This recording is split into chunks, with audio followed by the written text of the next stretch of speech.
Welcome to Updated Autopsy Report, a podcast from Yotze Ben and Friends where we read and watch the inspirations behind Ace Attorney. I'm your host, Ben, and with me, as always, are Tiago. Yo. And Rose. Hi. We're all longtime fans of Ace Attorney. We hope that through our perspectives, it'll reveal new details and provide interesting commentary for all the media we discuss. Our intro music is by Lace, and you can find all her other work at leiss.bandcamp.com. Today, we've all read the first half of Schlock Homes, the Complete Bagel Street Saga by Robert L. Fish.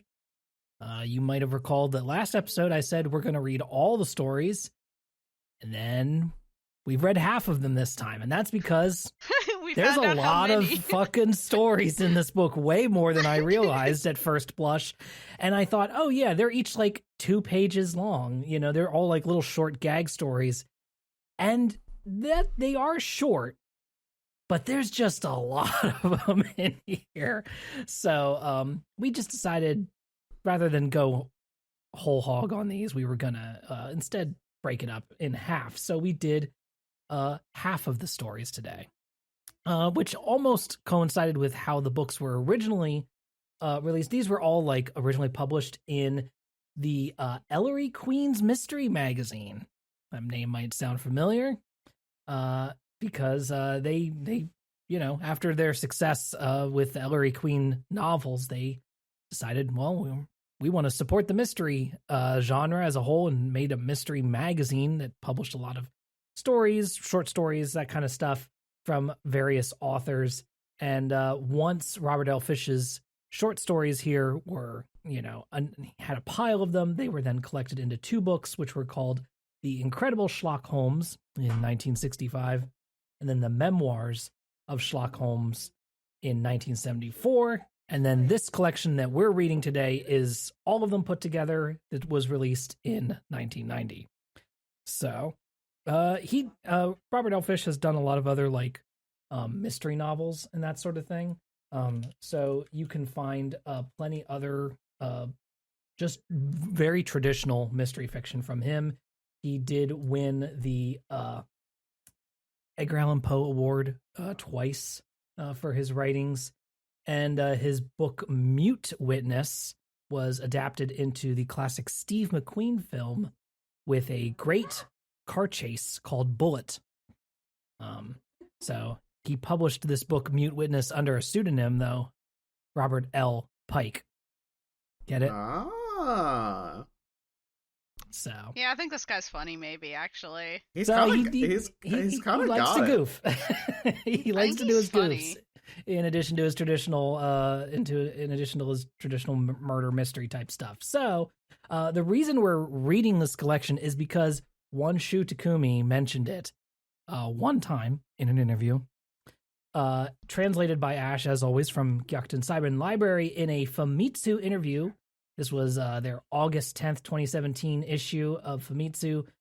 He was being interviewed about Great Ace Attorney 2 when that was coming out in Japan, and was talking about some of his favorite Sherlock Holmes media. And the interviewer asked, speaking of Holmes, are there other Holmes media that you enjoy? And Takumi said, yes. For example, Robert L. Fish's Schlock Homes series. Ishiro says, how does it differ from Conan Doyle's original series? And Takumi says, it's, how should I put it? So nonsensical.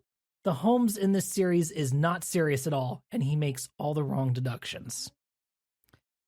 And I gotta say, I can see how much this influenced him for his eventual interpretation of Sholmes / Sherlock Holmes. Holy shit, did this influence him? It's my like God. Because this is the idea of Sholmes like portraying the bumbling fool and then somehow stumbling into the right thing, and people correcting him and pointing him into the right, you know, direction. It's here. This is like what it is, right?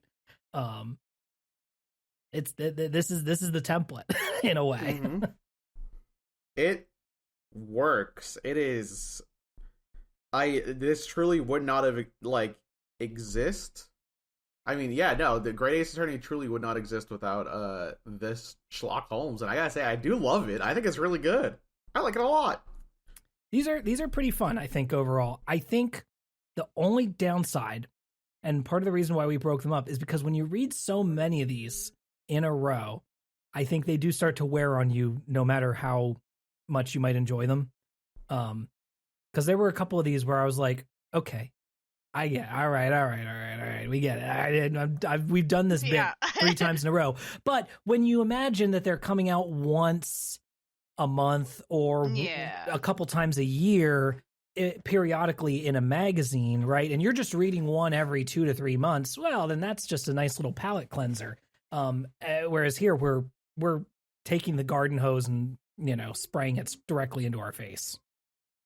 Yeah, it's like we had too many cookies at once, It's wow, it's just like that, huh? It's just like that if you really think about it. They definitely hit around like chapter 10 where I just sort of like sat back and I was like, I'm just gonna let the puns wash over me, and here I am. It definitely got to be a lot. I felt like, I don't know, we'll probably like talk about a couple individual moments, but overall I definitely felt like someone had the exact formula and cadence of Sherlock Holmes, and they had sped it up like an Alvin and the Chipmunks track. Yeah. And I was just like, that's exact. And you know what? I was laughing. I'm not gonna lie. I had some chuckles. He's really got the exact vibe. It was just faster and squeakier and sillier. God, that's a really good way to put it, because it is. Yeah, no, this is the exact same fucking patterns are in there, but just turned up to 11. I agree. Yeah. These are I'm not sure the best way to tackle them here then for us one by one, but I did write summaries for every single story. But I kept them real simple. And then I featured a quote. I put down at least one quote. I mean, I have multiple quotes per story that I highlighted on my own as I was reading them, but I did highlight one funny bit from each story as well, so that folks who have not been reading along can get a sense of the vibes. Mm-hmm. So any other top of the episode notes here that anyone wanted to bring up before we kind of start getting into it? Literally the intro page where it's any, you see it in movies and books all the time where it's any relation to persons living or dead is purely coincidental. This one straight up is all of the characters in this are completely real, and any relation to any fictional character is purely, and I went, oh, it's gonna be like this. Yeah. And it was the entire time. It's pretty good. I was like, jokes immediately. I think top of mind, I think the perfect place to read one of these is when you're in the bathroom sitting down waiting for it to pass. It's great. You're saying this is a bathroom reader book. Is what you're saying. Love it. I think it's perfect. You're relaxing, you got the book in your hand, it's great.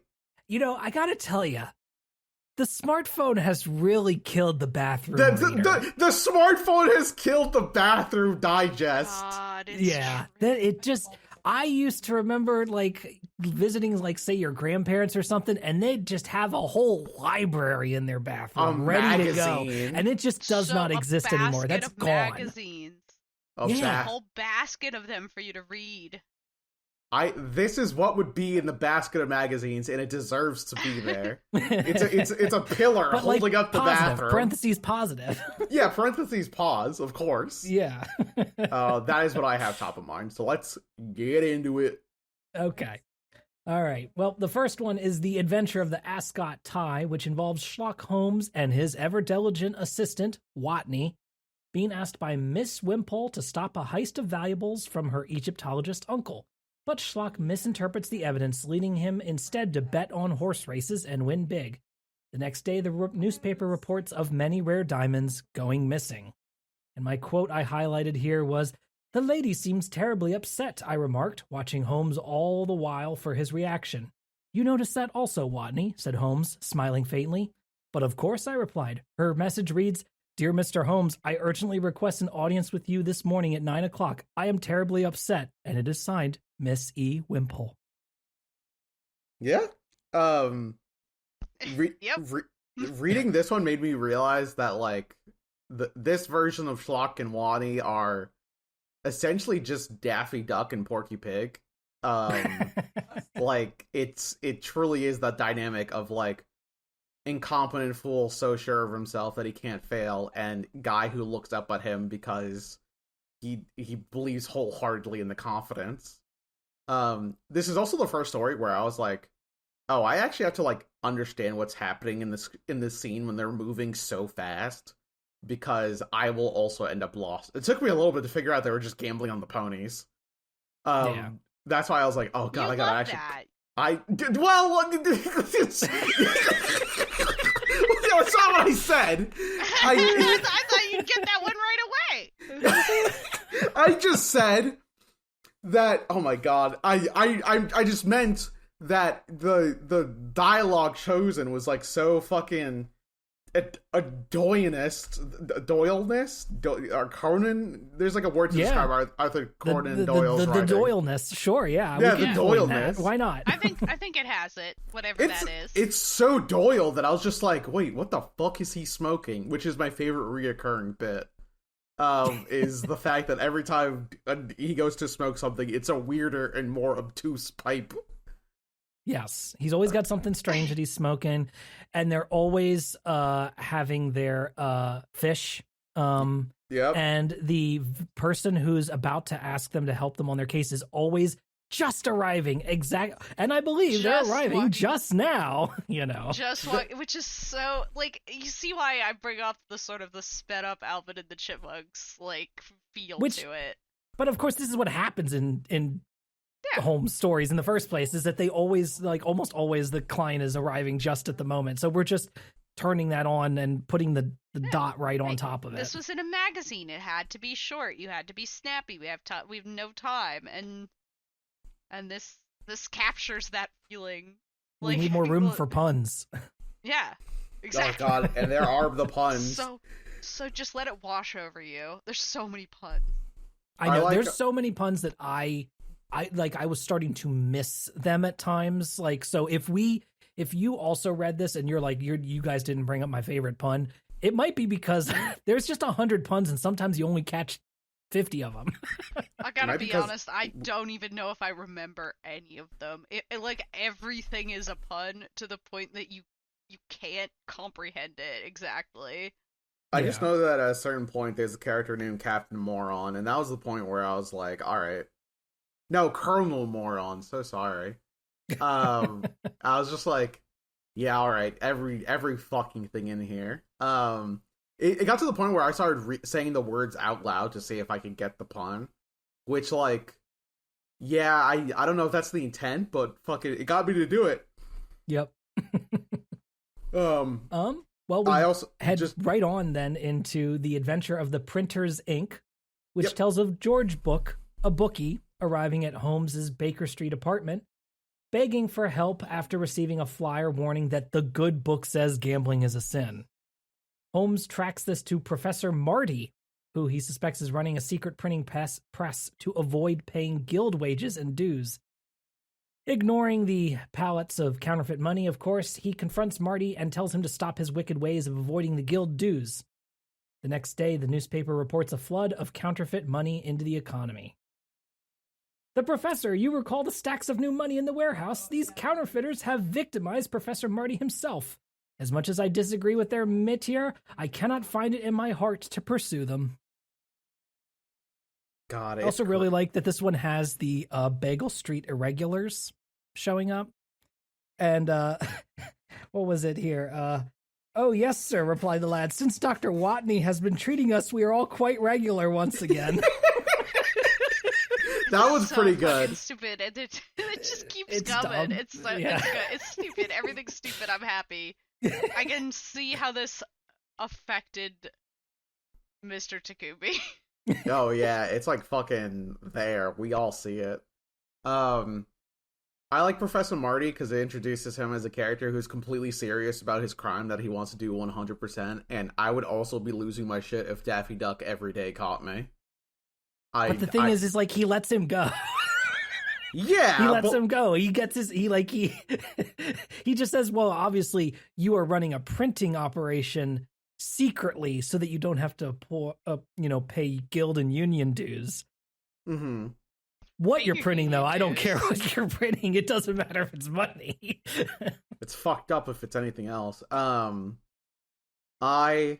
like it. This was pretty good. I wonder how many times I'm gonna just say I like it during this. There's 16 stories, so I guess I'm gonna say it at least 16 times. You know what? I mean, that's the thing is like how many gags can we just like repeat them here? Is not necessarily the best podcasting per se, but when all these stories are short, you can only go deep on it so far, right? I love it when I'm trapped in a car and then somebody is in the car with me explaining the plot of something that I haven't read to me. Hey, was that sarcasm or no? I'm sorry to any family members who Okay, may not be gotcha. listening. Mm-hmm. I for a split fucking second was like, man, I gotta stop talking about Magic the Gathering for a second.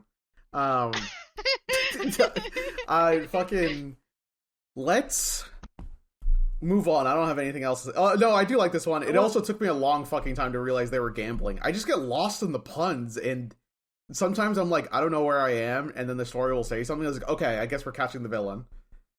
Yeah, Know what I I mean, mean? this is basically this whole story is I almost think- just an excuse to make the good book and the Yeah. bookie pun. That's like kind of just that's what it's all centered around is doing I that. think maybe it's okay to just not know what the fuck is going on here. Hey, Yeah. so true. Yeah, Um, you know what? It will be off on another stupid pun in a minute, and you won't have to worry about that one. Let's keep Yeah. going. Mm-hmm. Yeah, I also liked there was another line in here that was pretty good. Let's see here. Oh yeah, it was Mr. Good, where he's like, one time I admit to having discovered an infernal machine attacked to the brake pedal of my hansom, but I seldom apply the brake, so I was saved from any unpleasant accident. Okay, yeah, that one also did make me chuckle. That was actually really fucking good. I love the This idea one that also like has the scion of the four joke in here. they, With the Yeah, criminal who forged papers for his quadruple paternity case.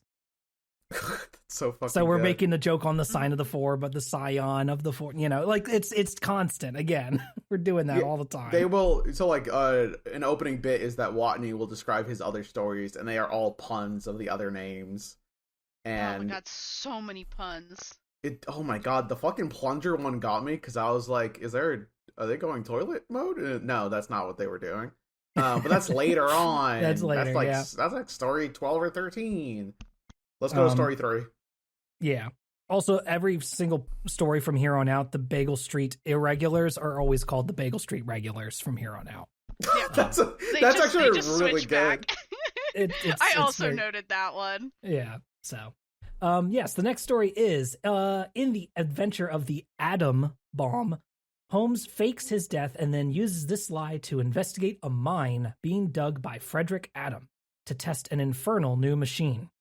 Holmes deduces he is digging under the nearby prison to spirit away an assassin on death row. Holmes sabotages their machine to prevent them from rescuing the criminal. The next day, the newspaper reports that all of Northumberland County has disappeared. God, that was crazy. Northumberland County, eh? Says Holmes, relaxing and accepting the newspaper. Well, at least there should be no need for us to become involved. Northumberland County is of sufficient size that even the police should be able to discover it. Yeah, that's pretty good actually. It's so fucking stupid, but it's funny. Yeah, they'll find it eventually.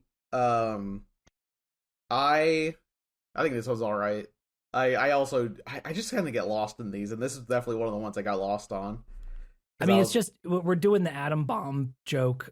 That's it centers all around that pun, and just Holmes then sabotaging what he thinks is like a machine that will carry the assassin away. Mhm. But of course, he has sabotaged the atom bomb, and it then blows up later. And we're left to assume that entire town is gone now. Hey, real quick, I was gonna say I don't need you to explain the joke to me, but then I realized I did because I didn't realize that the bomb blew up. I thought it like fell, it got like caved in. I thought it all went into the mine. I literally didn't fucking get it. Yeah, no, that town's the bomb went off and that town's gone. Got it, dude. Oh my god. Okay, that makes way more sense to me now. Embarrassing. Hey, thank you, Ben. It's fine. I mean, listen, occasionally we all need stuff explained to us. There was a lot of me looking up, slang and terminology that they're using in here occasionally to make sure, like, okay, I think I know what this word means, but I got to double check just because, again, this is, he's using a lot of, older terminology just in general that I just was like, okay, I just got to refresh my memory, do a quick Google here. You know what? As long as we can still make fun of the British. Because it could be a pun. By God, we do. And by God, we do. Mm-hmm. We also get a Madame Tussauds reference in here. The wax figure. And I did really like when Watney is saying to Holmes, like, you look completely different. Your appearance is totally different. And he's like, you took on extra weight. And he's like, well, that's one of Mrs. Essex's pillows. And he's like, but you're a foot shorter. And he goes, that's special shoes. Special shoes? Yeah. Special fucking shoes. My special shoes that make me a foot shorter. Yeah. Oh, God. And, I don't. There's a bunch of jokes in here. I was trying to see if there were any funny puns in here. Yeah, we get some E=MC² puns in here. Yeah, I'm not going to just read off puns to you constantly here, but... Are you sure? It's hard not to, because...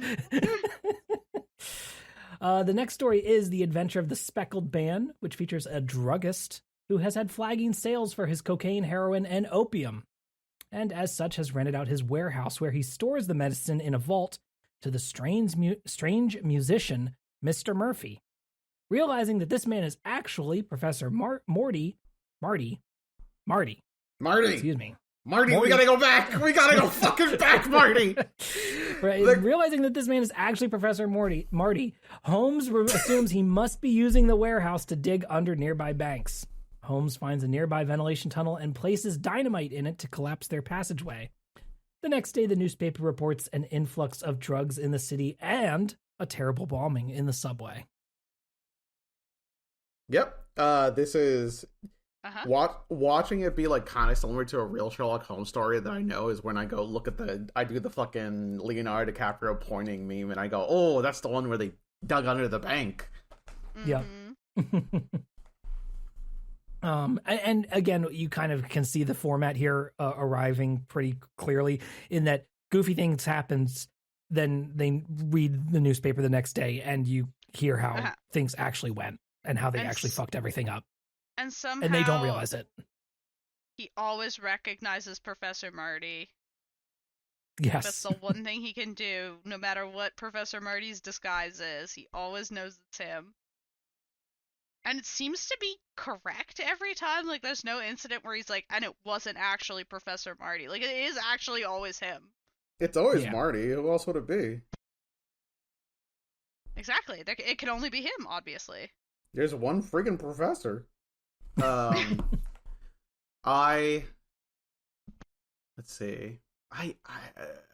Yeah, this was pretty good. I like it a lot. Oh my god, I gotta come up with something worthwhile to say. Give me a sec. My favorite pun in this one was when Holmes asks Watney to hand him a flask, and he says, "But which flask, Holmes?" And he's like, "By this time, Watney, you should know my methyls." I do love the bit of them always like concocting an alcoholic drink when they're in the fucking study. They're like, yes. They're also drinking the entire fucking time. These men are sloshed. Yeah, like fucking Watney going like, yes, they're splitting the whiskey, but no, we're good British men. We drink British drinks. Yeah, they go back and forth multiple times where they're like in this story where they're trying to figure out the exact it's like they're doing a bit like where he's trying to make the liquor or something like that, and like then they're determining the time and if you are allowed to drink if it before 5 o'clock and blah blah blah, and like what was the clock set a few minutes before 5 or a few minutes after. Yeah, like now that we've determined both the correct hour and the drink, I suggest we waste no more time. A long drink for me, if you please, Watney. The longest drink possible. I also do really enjoy the recurring bit of Watney, although I come up with a solution, I must have a full 7-course meal right now before I say another word. And they're always eating like silly things too. Like there's one like story where they're like just spend the entire time eating various Brussels sprouts. Yeah, which, that's true. And they have Brussels sprout tea. I would do that. I would do that too. I would not have Brussels sprout tea. I draw the line. I think we can and should destroy the British. Oh, okay. I thought you were going to say have Brussels sprout tea. And I would also eat Brussels sprouts for tea. That's crazy. I like Brussels sprouts. I like Brussels sprouts too. I'm not putting it in my tea. You don't put them. Tea is a meal. The British have tea as a meal. Oh, I was reading it like they were using the leaves in there. You know what I mean? I think that would be crazy, and I would try it, but I don't think it would be very good. I think it would be bad, I might even say. That's just soup, baby. That is just soup in a teapot, you're right. Soup. Yeah.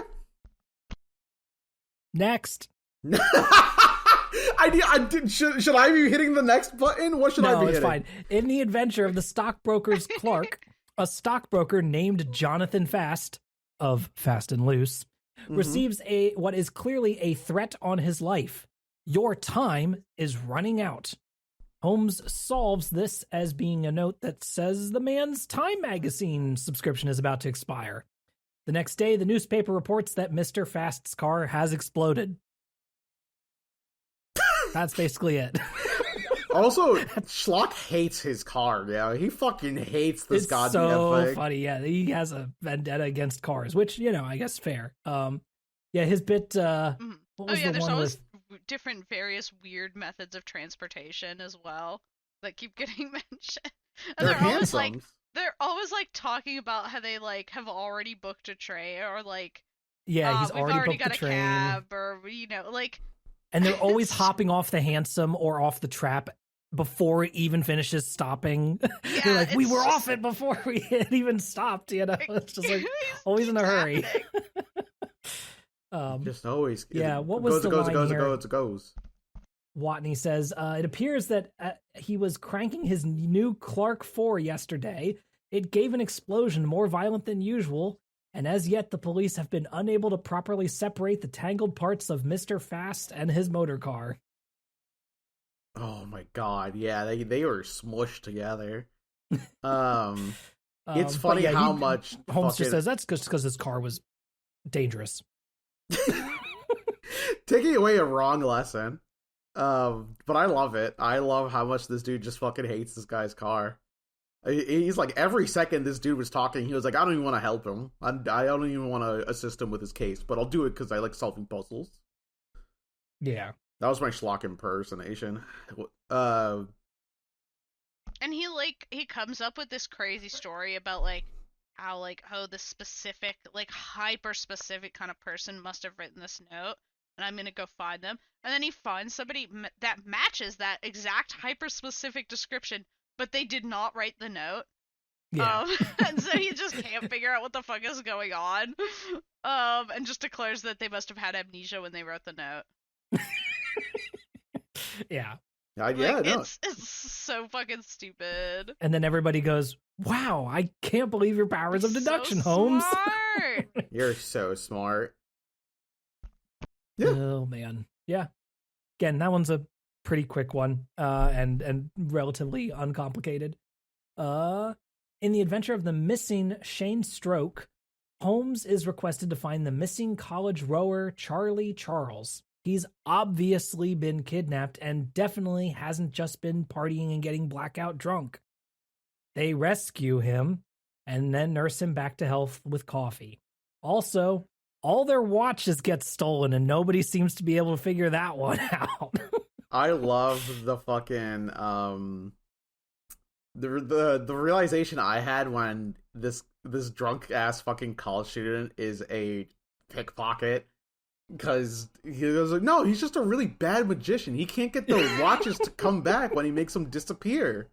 And Schlock is like, oh my god, with a poor man, he'll never make it. Again, this felt so Ace Attorney to me, but maybe it's just because magicians came up again. Oh, and yeah, Takumi also loves Damn magicians.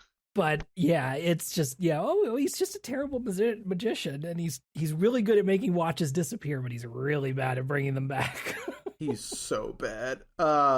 It's really fucking good. There's a claim that the competing Russian rowing team is accusing him of stealing their watches as an act of subterfuge, not because he's actually stealing the watches. And it was obviously a means of preventing him of competing in the race. And Holmes nods and says, had they known as I do that Charles is the possessor of some 50 watches, they would have realized the idiocy of such a charge. For Charles, of all people, has no need of another timepiece. So fucking good. So fucking hilarious. That line gets me. That's like very Ace Attorney coded. We also get a reference to John Dixon Carr at the start of this one. Because they make a joke about the case of the locked room. Mm-hmm. Yeah. But of course, in this case it's a boat pun going on here, because it's RHUMB, and it's with a disappearance of a boat from a dry dock or something like that, how they're calculating. I believe that's how they're calculating the path. They do a joke with that basically. Mm-hmm. So there's that. So you get your other mystery novel reference in here too with that one for John Dixon Carr. But yeah, other than this, it's just they find a drunk guy that they claim's obviously been kidnapped, and they just find him in, I believe it's one of the other ladies' rooms. My man was just having great, awesome sex, but drunk, and now he got rescued by these two minutes. He's back. The college student is fine. Don't worry about him. Yeah. Don't worry about him. Yeah. All right, Ben, next. Okay. In the adventure of the artist's mottle, Holmes and Watney are invited to check in on a manor while the owner is away on safari. Upon arriving, they find that the gallery of paintings in the manor has been vandalized, splashed with paint, and strange pink and blue dots that don't make any sense to them. After investigating and even copying the strange painting method, Holmes deduces that the vandal is none other than a man named Paso Picablo, identified by his blue and pink periods. Again, we're just here's an art history joke for Rose. Yeah, it's for me. Whee! This one was. It took me a while to get where the fuck they were going with, but yeah, the classic abstract art bit. Yeah, they just don't get abstract art is the joke here. This one's all right, I guess. I don't know. Sometimes don't get abstract art. Abstract art is fun. People can. It's fun to like abstract. Hear about it all the fucking time. Oh, I could have painted that. But you didn't though. You fucking didn't. That's the goddamn point. Pick up the goddamn brush. Sorry, I got mad too. Actually, I like abstract art. I think it's awesome. I think it's great when a person goes, how do I take an indescribable feeling that I have? Oh, let me put it indescribably on the canvas and then try to describe it. The attempt is what matters. Mm-hmm. Also, why? If you're interested in hyperrealistic, like obviously hyperrealistic art's super cool, right? So incredible, and that alone is a statement in itself. But okay, we have photography. Now what? We did it. Okay. I could do it. Obviously, we've kind of got past that at that point. But can you imagine being those fucking guys being like, "Holy shit, we have photography now. What are we gonna do? Let's do something weird. Hey, that's so fucking cool. Let's get freaky with it. Let's get freaky with it. Art's great. Art's great. Old Mr. Bragus is offering 300 guineas for the canvas I left there yesterday. He further states that in his expert opinion, your controlled feeling for orderly chaos, particularly as is exhibited in the threnody of selective contemporary media, offers you a great future. What do you suppose he means, Holmes? There is undoubtedly a mystery here, but at the moment, I do not believe I am inclined to delve into the matter too deeply. Yeah. Oh my god. You know, that's the bit we're doing here. I also do like the pun earlier on the story where Holmes says he really wants to be home tomorrow because they are hanging those 4 felons at Pentonville. And you know my passion for strung quartets. That was actually really fucking good. Wah, wah. I like that one. I think it's really good. Also, then they're talking about the train, and they're like, what does the MWF above the train schedule mean? Means milk, wine, and food. Has a combination restaurant, car, and bar. Well, what about the TTS? What could that mean? Most probably Tewksbury Temperance Society, indicating that the train on the train's bar is closed. So fucking good. It's like, yeah, man. Oh, you know what? You saying that out loud made me realize they were just describing Monday, Wednesday, Friday, Tuesday, Thursday, Saturday. Yeah. Fucking just the train Christ. Yep, that one got me. Oh. Yep. Mother it's Mary just all Joseph. like that. It's all like that. This. Yeah, and also like the person who asks them to watch the manor also asks them to check the wine cellar and make sure everything's still there. And of course, Watney inspects the wine cellar by opening every bottle and tasting all of them, you know, and all that. We're doing that bit here. Yeah, too, he tasted all of them, and then drank them all the way, and then he's done. They're safe. Yep. Next. Yep. In the adventure of the double bogey man, Holmes's brother Crisscroft asks for his help in locating the missing General Kennebunk. Fearing for the general's life at the hands of pagan rituals, the bogeyman, obviously, they track him down to smooth green hills, finding him hypnotized by the cult to use a strange club to hit white balls. For recovery after the terrible ordeal, Holmes recommends the general take some leisure time playing golf. It took me a while to realize it was golf, because when he put the white balls out with the sticks on the bed, I was like, damn, what is that? His fucking... Okay, hear me out. I mean, double bogey is like a pretty common golf term. Like, you and I know that one. Okay, yo, whoa, don't come at me right now just because I don't know double bogey. Sorry, I'm choosing violence right now. Listen, like, I know, like, we all say the line, it's been a long day at work, but like, oh. Rose had a long day at the Long Day Factory. I did. I got Jokerified yesterday.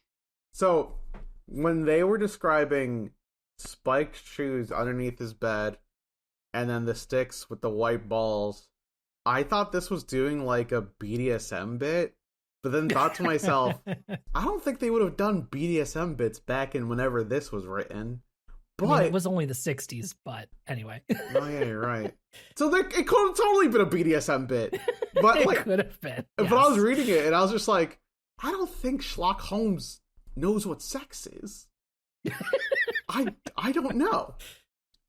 So, like, is it BDSM? It just turns out that was just me reading incorrectly into things. I just cracked my knuckle by accident, and that definitely came across. Yeah. I also liked the bits at the start when Watney's talking about trying to decipher his old writings to make them into more stories, and he can't read his own chicken scratch. Mm-hmm. So he tries to get Holmes to help him out deciphering it. And they did manage to decipher one title as The Sound of the Basketballs, but since we could recall no case involving sports that year, we were unable to go further. Oh, God, the basketballs. Also, then later when they're like, General Kennebunk is missing. Missing? Missing what? God, that one's really fucking Muppet coded. That's a classic, but... It's like when you like talk about how you can't hear anything and your dad goes, "What?" Yeah. Mm-hmm. Like it's one of those classic ones. Absolutely. But it's funny. It's funny. Also, when Holmes and Crisscroft are sitting there and they're like looking at a photo of a man, right? And they're like saying like, "Oh, this is like all the things that we can deduce about this man." I love this one. And then they're like, "Okay, now put father's picture away." Just say, that one also really fucking got me. That might have been the best bit, honestly. Yeah. Oh my god. So funny. Yeah. So this one has a few good bits in here. Yeah, and obviously the nail in the head is yes, at the very end, Holmes being like, I should really write a recommendation to Crisscroft telling him that General Kennebuck should take some leisure time playing perhaps sports, maybe golf would be really nice for him to relax after this terrible ordeal of being kidnapped by a cult. I'm a golf hater. I don't like golf. I'm saying it now. Yeah, I mean, go play other sports. I don't know if any of us here are golf fans, Yeah. So I'd like it if they let me drive the little cart around. Actually, never mind. I'm back in for the cart. I want to drive the cart. I want to drive the little cart around. Yeah, I want to drive the little cart around. That's good. I don't care about anything else. Can I put like a little like a cow catcher from like a train, maybe some spikes on the front? Yeah. That could be fun. Who knows? And we can play some Never Black know Sabbath. who you might run into on the golf course. Ah. I see. In the Adventure of the Lost Prince. Next.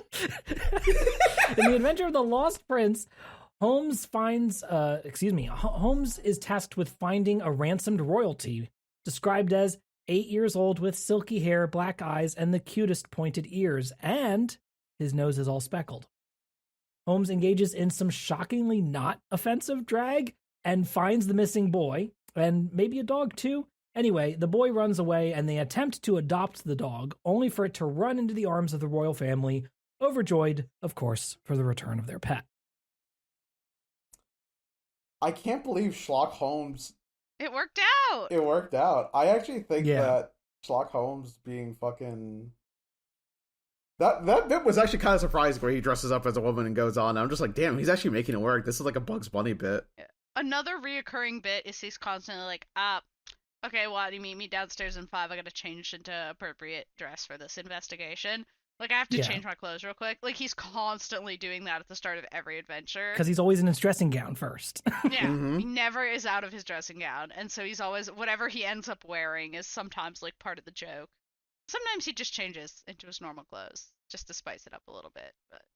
an important note is that this was about the royal family that they could not be specific about, but he goes like, oh yeah, I told my guard that my friend is my aunt takes care of someone named Liz, and I go, shit, Queen Elizabeth? I thought that was pretty good. I like that bit. I actually really like the fucking Sherlock Holmes disguise for this one. It's pretty good. It's very Bugs Bunny core, but like from the Looney Tunes show where he's like, I actually really like the heels. You know what I mean? Yeah. That one's good. I like it. He dresses up, and Watney says he looks exactly like Deanna Dorse, the actress. So, yeah, every time he dresses up, it's like, I can't tell who that is. And then Holmes is like, Watney, you moron, it's me. Your best friend. Yeah. Pretty good. The bit at the start where Holmes deduces like what Watney is reading in the newspaper, and he gets every single thing wrong, but gets to the right conclusion, and then Watney corrects him on it. But but they're still like, it's the right final solution. It's just every step to get there is wrong. And then his exact dialogue as he corrects them, it's basically, again, exactly what the dance of deduction is in Great Ace Attorney. It is just that verbatim. So it's just really funny that it's just here almost word for word. Like, here's 3 things that get us to the final solution, and they're all incorrect. And then Watney goes, well, point A, it's actually this, but it got us to point 2, which again is also this really, but then it's point 3, but that gets us to the end, which is right. So, yippee! Goddamn, Holmes, you're good. You're the greatest I know. Also, Joshua Lofwitz and his trumpeters are doing the Waltz of Jericho, and I understand their performance brings the house down. Jesus Christ. That one was only okay. I like it that they're always trying to go to the fucking concert. They're like, Watney, we gotta sell this cake. Constantly trying to go to the theater. We gotta go to the theater. I want to see some music happen now, and I want to smoke my weird. Yep. Here we go. All right. And then the whole time Holmes is dressed up as like a woman in drag, and there's like, it's not really. I was just like surprised that there was no uncouth like dated jokes here. It was just like, oh, okay. It's funny that Holmes totally disappears into the costume again. Yeah, but that's the same for every joke here. So, like, other than that, it's just like, yeah, he immediately flirts with the guard and they get into the castle. You know? Yeah, no, Thanks, it works. Mr. Fish. Thank you, Mr. Fish. I was like, okay. There we go. All right, Ben, next. What number is this? Oh, man, don't ask me that. I didn't write Which one are we on? I didn't write the number down next to the story. You didn't write the number down next to... I have the name. Which story are we on? I have the numbers. What's the name of the story? This is the adventure of the counterfeit sovereign coming up. This is number 10. This is where I started to plateau on puns and I couldn't absorb anymore. Yeah, this is when I started to get around the okay, I can only be in the bathroom for so long. And you know what I mean? I eventually gotta get up and go, you know? Yeah. All right. Someone once famous said, "Get off the pot or shit." Keep going. Don't let me. Who said that? I don't know. Next. The King of Belgravia asks Holmes for help in the adventure of the counterfeit sovereign, as he has stumbled upon an estate in his domain where he observed strange men in white clothing with their sleeves sewn shut. Insane. Holmes investigates this place called the Sanitarium and deduces that this must be a secret restaurant plot to spirit in an assassin into the king's staff. He ensures that their food license is revoked, and soon the paper reports a food riot in the local insane asylum. I can't believe he was able to break into an insane asylum and get out safely. That actually is the most like kind of surprising. Yeah, I was going gonna to say the fact that the king and Holmes can both kind of stumble in here and stumble out without any issue over what is described as like a low stone wall is like, okay. I don't know about that one, Chief. No, it's kind of insane that they even go out of their way to like make similar straitjackets, or like what they call it, like jackets with the cuffs sewn. When they were describing that, I was like, what the fuck does he mean by that? And then eventually I got that it was an insane asylum. With like just the straitjacket setup. Yeah. I thought the bit at the end was that the sovereign who came in for help was actually the insane asylum patient, and that he broke out and was just pretending that he was the king. But that would have been a different bit, I guess. I misunderstood the bit. Here's the thing. It could be. You know, at this again, we're in the middle here, where also, like Rose, I was starting to be like, all right, I'm doing my best here to focus, but all these bits are getting together, because yes, we do get that bit where he says, "I'm the king of Belgravia," and the other patient looks at him and goes, "Yeah, so am I, buddy." You know? Buddy, they won't even let me king the Belgravia. But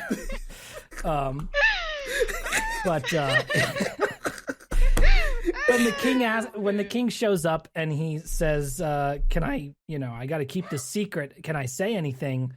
Can I tell you everything around here? Excuse me. God, I can't talk even right now." He says, "Can I talk around Watney?" And Holmes says, "Of course you can. This is my old friend, Dr. Watney, and whatever you have to say may be said freely in his presence, as he is remarkably inattentive." God, there's another one that's just like, he's incredibly hard of hearing, and then just keep fucking going. Oh, God, it's very good. I also like that we start to get a little bit of the Watney is kind of horny bit going on here. Like horny. This like joke starts to come up a little bit here, and if we are able to prevent Colonel Moron from completing his training, the plot is bound to fall through, says Holmes. And then Watney interjects, "But might not Meterlunk find another instrument then for his scheme? A buxom upstairs maid, for example?" So it's like nobody was talking about that. He just starts bringing up like and then there's a later story where he also like talks about how he's flirting with this nurse that's working for him, and we get into that as well. So it's weird. Yeah, thanks, Wally. There's not much to it aside from he just is interested in flirting with women. But that comes up like 3 times here then. Yeah. And yeah, the explanation for why all the sleeves are sewn shut. Keep their fingers out of the soup when they're eating. Keep their fingers out of the soup. Whenever I'm around soup, I have to resist the urge to put my finger in it. It's so tough, dude. I'm walking around. Yeah. I'm walking around. I see soup loose on the street. I love my hot Brussels sprout water. Oh God! Actually, I take it back. I don't want to put any more fingers in soups. We got a real fit that we could compile out of the various stories. Oh my God. And of course, at the very end, we get the line Schlock Holmes saying, whenever I read about places like that, like the sanitarium, I cannot think but there for the grace of God goes Schlock Holmes. For the grace of God. Yeah. That's pretty good. All right, next. In the adventure of the snared drummer, Holmes is enlisted to find a missing American drummer who recently joined the local orchestra. The man has been nabbed by tax authorities for dodging taxes in the States, but Holmes, of course, deduces that Mr. Robert I. Porter is already dead, murdered by Teddy Boys, and becomes certain when he finds a casket with R.I.P. upon it. Oh my God, dude. I fucking... Okay, confession. Shut up. Another realization has happened here, I see. Okay, hear me out. I thought that the story was going to be that the drummer died already and that he broke into a funeral home to just essentially walk in on the fucking morgue while they were like handling Robert's body. It never occurred to me that there's just the possibility that this is just a completely separate dead guy and Holmes is just claiming that it's Robert. God fucking damn it. Yep. God damn it. I thought he actually at least got that part right. Nope. I'm beginning to know what the British feel like in Great Ace Attorney, like those fucking random guys on the street. They're like, oh yeah, Schlock Holmes is pretty smart. Like, he got it right though, right? And then it's like, no, he didn't. Fucking, that was someone else. Fucking Christ. This story doesn't do too much for me, but I do like the bit at the start where the guy who owns the orchestra comes up to Holmes at the party, and he's like, I'm sure you don't remember me, but I've been fortunate enough to meet you in the past. And Holmes says, well, certainly, you're Mr. Frederick High. As I recall, you're a producer of musical extravaganzas. As to where we have met before, it is not a great problem, as you suppose. As a matter of fact, we were introduced earlier this evening. It's weird when Holmes is like the one being like, nah, man, we're good. I get it, man. It was actually really easy. It's strange when he's the straight man in the bit. I'm not saying Holmes also is straight. Teddy Boys come up here, which is just like a 1950s and 60s like youth culture thing. Kind of almost like Greasers a little bit here in the US, but it just it's different. If I say that, I'm going to get people yelling at me, I'm sure, in the comments because to say it's different. But it's different. It's different. It's rock and roll still, certain types of clothes, not actually violent gangsters the way Holmes depicts them in the story, to be clear. I'll say it with Ben, they're different. I stand with Ben. Thanks, Tiago. I appreciate it. You're welcome. We all stand with Ben. Wow, thank you. I mean, good God, you edit the podcast for us. You think Tiago and I could do this? Yeah. Oh, yeah, we need to stand by Ben. If we're not standing by Ben, we're not standing at all. Just a couple of clowns. Just honking on horns on the internet. Oh, man. All right. Well, Holmes retires in The Adventure of the Final Problem, but is pulled back in for one last case. Strange, haunting sounds have been heard under the casino, and Holmes finds Professor Marty behind it. Although he assumes he is now destitute, homeless, and digging under the casino because he needs fresh air for his asthma. Marty and him come to blows, and both topple over the cliff into the river, never to be seen again. Damn, I can't believe he's dead for real, for real. He's definitely dead for real, for real. He's dead for real, and he's not alive. Goodbye. Yeah, we get a lot of extended setup with Holmes and Watney, like vacationing essentially. Mm-hmm. And Holmes, letting this, son do him some good. And, but then of course he's immediately drawn back into this, and they're like, the casino is obviously haunted because we hear weird sounds underneath it. But of course it's Professor Marty digging underneath the vault, and Holmes is like, but is the vault air conditioned? And they're like, yeah. And he's like, obviously he needed fresh air. It was a really bad bedroom for him. I can't believe this is not the last we see of Professor Marty. I thought he was dead. Both of them, what's revealed later in the next story, that both of them fall into a fisherman. Yeah, and they're both totally fine. Like, within minutes. Both totally fine. Yeah. They're both Watney just gives up super early. He just didn't even look over the side of the cliff. No, Watney's like blind as a bat. He really is inattentive. This guy really is not going to know what the fuck is going on. This one's a two-parter, which means we gotta go to the next part. Yeah. In the Return of Schlock Homes, the legend returns, surprising Watney and immediately embarking on a case to find a missing prized pig for a forgetful Lord Epsworth. The nearby travelers and their caravan have a delicious barbecue ongoing, but no knowledge of the missing pig. Holmes declares the pig was stolen away by Native Americans, outside his jurisdiction, obviously, and soon thereafter receives a letter from the leader of the travelers, thanking him for his excellent work solving the case. This one was kind of insane. We'll set aside the old terms being used here for several people involved in the story. All the peoples. But because yes, we have the traveling peoples here, and we also have the Native Americans here. So again, listeners, what what would be used here in this sort of story here for a lot of these folks. Thankfully, the jokes against them are not any different than any of the jokes that would be used against anybody else. Really, it feels like it didn't feel too egregious for me per se. It's all just a setup for another pun. It's the whole time. It's just everything is a layup for another pun. Mm-hmm. That's it. It's not deep. Yep. Yeah, it's pretty good.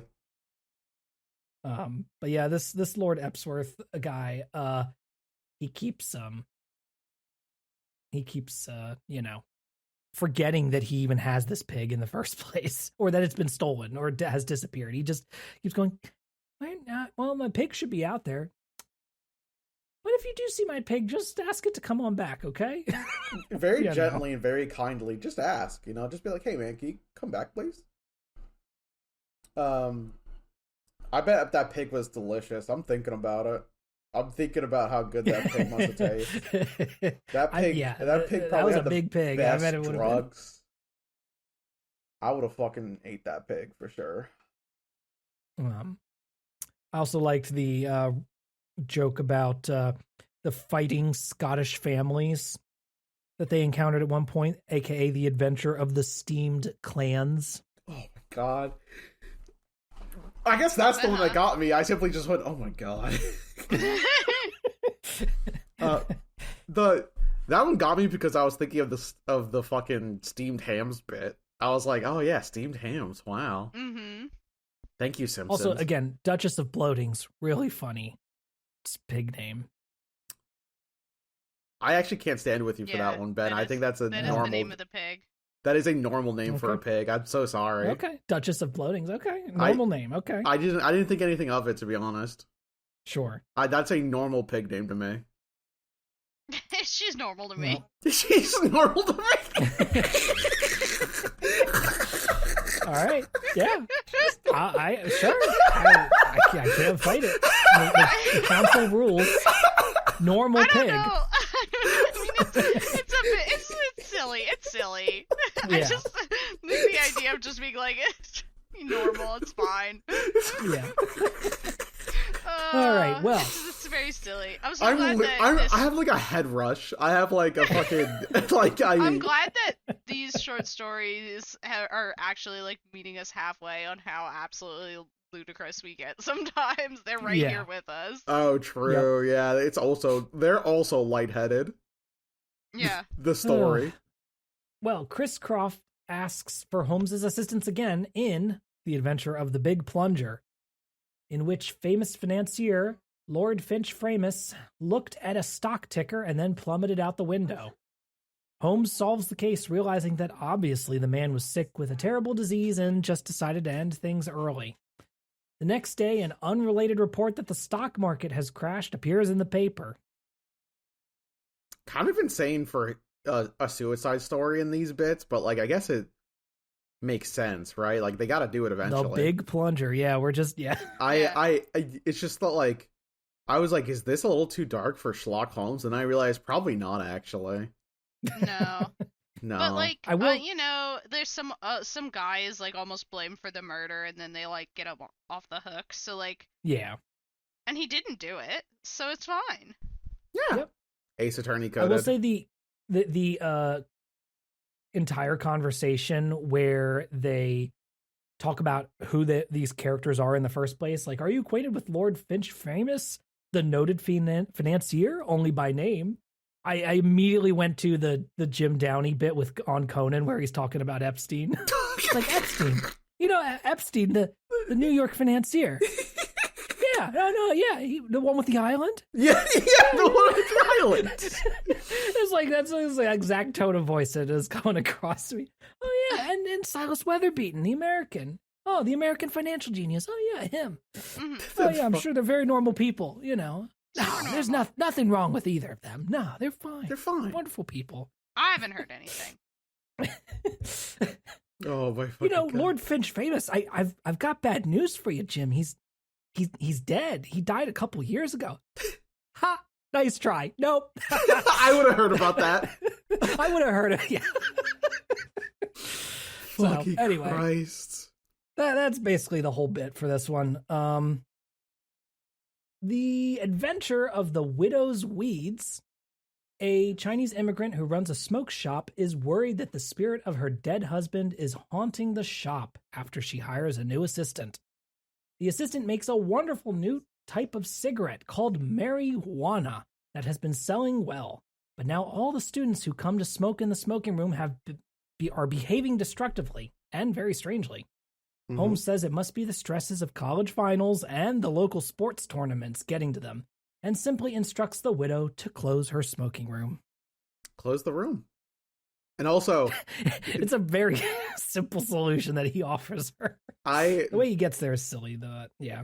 It's all just a setup for a pun.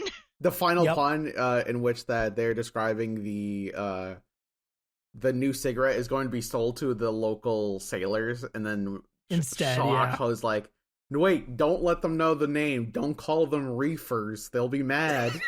And I'm like, oh my fucking God, dude. I can't believe you got me with that one. Yep.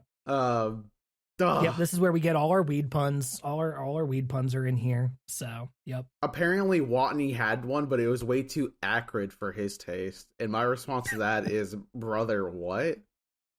You're like drinking at a pharmacy every time you go to your own bar. You could handle a weed. I think he has a weak constitution. He can handle it. He probably just is like, this isn't for me. Fair. That's different. You're right. I'll be more accepting of Watney from now on. Well, I wouldn't go that far. What was the other pun in here that I thought was pretty funny? Oh, there's a two back-to-back. Yes, the Sweet Sistine is being sung there today by the Beatles, of course. Ah, well, duty before pleasure. God, that was actually really... And then Watney saying, I was quite busy that afternoon myself, having scheduled a trepanning operation to relieve a hemorrhage. A bloody bore, I might mention. The bloody bore. Just like, okay. Yeah. It's just that's the bit. It's what it is. It's what it is. Next. All right, well, our final story is in the adventure of the perforated ulster. Chris Croft asks for Holmes's assistance figuring out why the club has been getting several new mysterious appliances, such as a percolator and a cocktail shaker.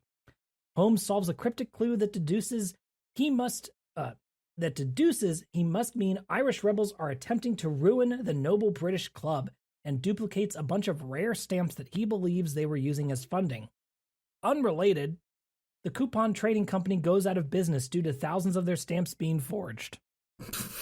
I can't even tell what was happening at the country club. I think they were just getting a new coffee machine and an espresso maker, correct? No? I think so. This one also took me a second to follow as well, because I was like, yeah, I think Chris Croft just isn't paying attention to new stuff that's being ordered. I think Chris Croft low-key is just, like, a little too snooty and doesn't realize when shit happens. Ugh. Yeah. That could be it. Did you understand? Did you get it, Rose? That's sort of what I assumed it was, although God knows if I'm right or not. This was the part, and so like we take about like 2 weeks to do the homework, as it were, for each of these podcast episodes, and I think at a certain point, all of us separately realized we were never going to be able to read all of these in one sitting. We were never going to be able to read all 32 stories in 2 weeks because. Oh, I was also really sick. I forgot that happened. Yeah, that happened too. Yeah, Rose, I was so fucking sick. Listen, I thought I was gonna die.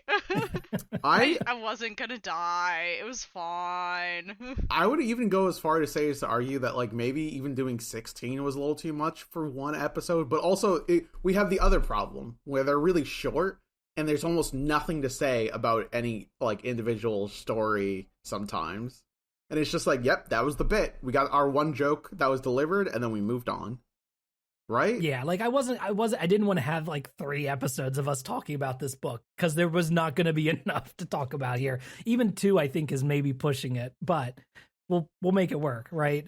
I mean, it's just with some of these stories. Sorry, go ahead. I think the thing most about is that like they're simply we had to space it out this way because we ended up getting burnt out on like half of them. And if we're getting burnt out on half of them, there was no way we were going to be able to get all of them done in one episode. Yeah. It was tough. I think this last story, I think mostly it just landed for me mainly at the end because it did goof. Like I said, it was a little confusing a bit at the start, but once we got to the end, the bit with Chris Croft, where he compliments Watney, and also that Schlock Holmes is the only one who could have solved the case in the manner in which he did, is like really funny because the bit where Watney just smiles and he's like, "Yeah, thanks for the compliment, Chris Croft. Although I don't know why you would give it to me." Yeah. It's just like, okay, yay. Okay, yay. Don't worry about a kitten. Yeah. Fucking incredible. Rose, what do you think? Do I think? I don't know. There's so many of these. They're all they just keep happening. The jokes start coming and they don't stop coming, and that's okay. Like, that's what it's for. It's not that deep. Yeah. And we are also, again, like I said at the start, we are reading these in a collected format, all back to back. Probably not the ideal way to read these. I think I looked up this book, I found like a couple other reviews online on like Goodreads and places like that. And some of them were positive, but a couple of them where people were just like, at some point the puns become unbearable and I don't like this anymore, right? So it's like, I get it. When you read them all back to back, it does become kind of blistering at a point. The solution to reading this is read one during your bowel movement in the morning. And if you don't finish it, that's fine. You'll have another one during the day, probably. I don't know your situation. Okay. That's my... You heard it here first, listeners. Tiago doesn't know your situation. I don't know your situation. And it's truly not our business. I don't know a lot of situations. If anything, it's your business. It's your business. Let's move on. Next. No, It's over. Oh God. Yeah, that's it for this. That's all we read for this so time. far. Yeah, I do genuinely enjoy these. I just think that next time I will not wait a week beforehand to start. I will start tomorrow with the second half. Yeah. So that I will not lose my goddamn shit reading 6 Schlock stories in a row. Literally Schlock. Wow. Yeah. Do you think that's why, guys, Schlock Homes? This guy might be a pun Surely master. it can't be. I'm saying it is. Now, here's the thing. I want to know. I don't know if there's any way to find this out. Shu Takumi read these. Presumably, that means they had to have been translated into Japanese. Oh, that's a good point. Oh, we will not be reading them in the original Japanese. Right. So I just want to know, how were those puns translated? How much localization work was done? That kind of thing. Presumably, yeah, I don't know. Like, I kind of doubt he read them in English, but maybe he just, that it was like his English practice, kind of thing as a young lad. Perhaps he was reading these just because he wanted to and was reading them in English. Maybe that is a possibility, but I'd be really curious to see if these were fully translated into Japanese and how that was done. I did a little Google and could not find anything. I imagine that's the kind of thing that the knowledge is out there, but it's just not online, because a book like this being translated into Japanese in the 70s or 80s or whatever, that's not the thing that shows up on Google anymore, right? Yeah. So anyway, if I can find that out by next time, I'll let y'all know. But in the meantime, that'll do it for us this week, I think. This one is a strange one, but I hope you all enjoyed it. You can keep up with the show via our website, updatedautopsy.report. Has links to all of our social media accounts and our YouTube channel, which features Let's Plays and other fun videos. That's youtube.com/@Yotsuben. We have a Paranormasight Let's Play going on right now for the second Paranormasight game. I think I talked about this last time as well, but again, Tiago and I, along with our good friend Iro, are playing that game there, and it's really fucking good. It's a great game. Keep checking that out if you can. You can follow me on Blue Sky @Yotsuben. Tiago, where can people find you? They can find me at It's Tiago Time at Blue Sky. I don't know why, but I thought the writer of this book was Brazilian. I don't know why I assumed that. This entire time, I thought Robert L. Fish was Brazilian. He's not. But I'm gonna think of that. I don't remember that being he mentioned lived in the Brazil. Forward. Oh, he lived in Brazil. Right. Got it. I assumed because he lived in Brazil, he was Brazilian. Yeah, not to my knowledge. He was born in Cleveland, Ohio. Wow. Lived in Brazil for a short period of time. And, yeah. So. Okay. Anyway, yeah. Retained some How about you, information. Rose?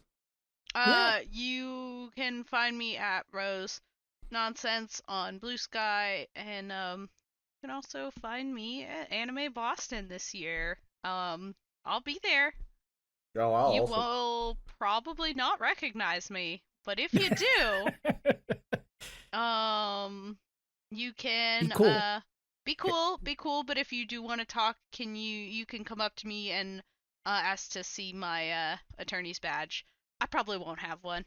But if you come up to me and ask to see my attorney's badge, that's how we'll know, okay? If you recognize my voice, you probably won't though, because I'm gonna be dressed funny. That makes my voice sound different. Local con found out to have lots of people randomly going up to other people asking for attorneys' badges. Well, okay, but lots of people confused. Lots of people hey, if all like 3 of you? There's more than 3. Yeah, but who are in Boston? I don't know how many there are. Anyways, yeah, if you recognize my voice, you can come say hi, and it'll be a fun little surprise. Just be cool. Just be cool. Yeah. All right. Just me. No one else will be there. What? Well, I'm gonna be there. I don't know. You didn't offer. I thought we were keeping a lid on it. I thought we were just. I was gonna mention my personal business on the internet. Oh, well, I am. I love doing it.